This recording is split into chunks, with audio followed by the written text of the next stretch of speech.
पुढची रेसिपी काय आहे? कोलमीचं लोणचं. कोलमीचं लोणचं ही पूर्वापार चालत आलेली आहे रेसिपी का तुमची फाइंड आहे? नाही, पूर्वापार आहे. हो. मग ह्याच्यात तुम्ही काय तुमचे काय ॲडिशन्स? नाही, हे जास्ती ख्रिश्चन लोक गोव्याला करतात. ओके. हिंदू कमीच करतात. हां. पण हे जास्ती दिवस टिकतं म्हणून लोक हे करून बाहेर गावी पण घेऊन जातात. Okay okay okay okay. मला साहित्य सांगता काय काय?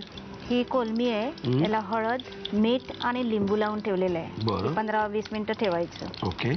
मग ही मिरची पावडर, हळद, जिरं, मिरी, लवंग, विनेगर, साखर, दालचिनी, मीठ, आलं आणि लसूण. ओके. साहित्य बघितलेलं आहे. हे म्हणजे जरा झटपट होण्यासारखं दिसतंय. हां. तेल तापलेलं आहे. तेल तापवर इथे ठेवलेलं आहे आपण. हे आम्ही कोलमी टाकूया. ओके.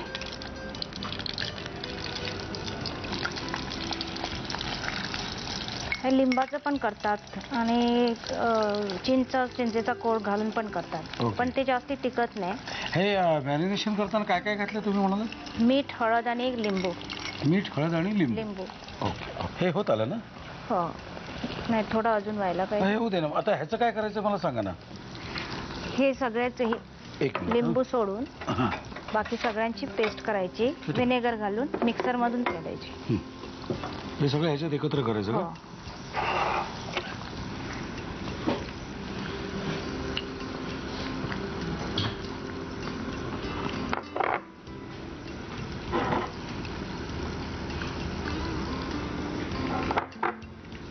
जिरं 1 टीस्पून. जिरं टाकला तर मिरी. हे जितकं जास्त टाकू तेवढं तिखट होणार ना ते? जास्ती टाकायचे नाहीत, ते माझ्याकडून जास्ती पडले वाटतात. असू दे, मला चालतं. शेवटी खाणारा मीच इथे. दालचिनी पण छोटी टाकायची. ओके. उगाच आहे म्हणून साखर. टाकायची नाही. साखर. लसूण पाहिजे. आलं पण कमी घातलं तर चालेल.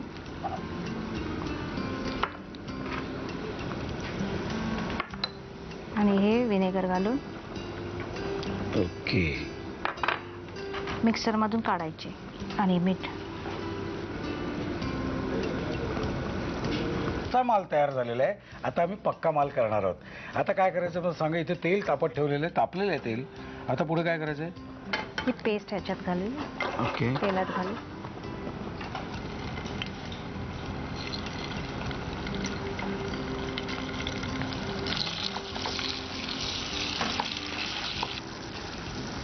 आता घालूया. हो.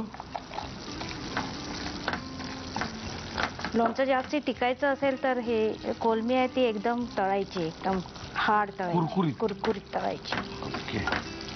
काय वास येते यार. क्या बात आहे. मला खरंच वाईट वाटतं. तुम्हाला वास सुद्धा घेता येत नाही. अशी काहीतरी सोय करायला पाहिजे की तुम्ही वास सोडला की तुम्हाला सगळ्यांना वास घेत. असं काहीतरी करायला का यार? बघा ना, मी एकटा खाणार, मी एकटा वास घेणार नाही का? तुमचा आज गळफाट होणार नाही का? बंद करूया. ओके. झालं लोणचं. तुम्ही बंद करू नका. तुम्ही उघडा, पेन उघडा आणि लिहून घ्या साहित्य आणि कृती. कोलंबीचं लोणचं बनवण्यासाठी लागणारं साहित्य: लिंबू, हळद आणि मीठ लावून मॅरिनेट केलेली कोलंबी, लाल तिखट, हळद, जिरं, काळी मिरी, लवंग, मीठ, दालचिनी, खोबरेल तेल, व्हिनेगर, लसूण, आलं आणि साखर. कृती: प्रथम कढईमध्ये तेल गरम करून मॅरिनेट केलेली कोलंबी तळून घ्यावी. एका बाउलमध्ये तिखट, हळद, जिरं, मिरी, लवंग, साखर, लसूण आणि आलं घेऊन हे मिश्रण मिक्सरमधून वाटून घ्यावं. हे वाटण तेलामध्ये परतून घ्यावं आणि त्यामध्ये तळून घेतलेली कोलंबी घालावी.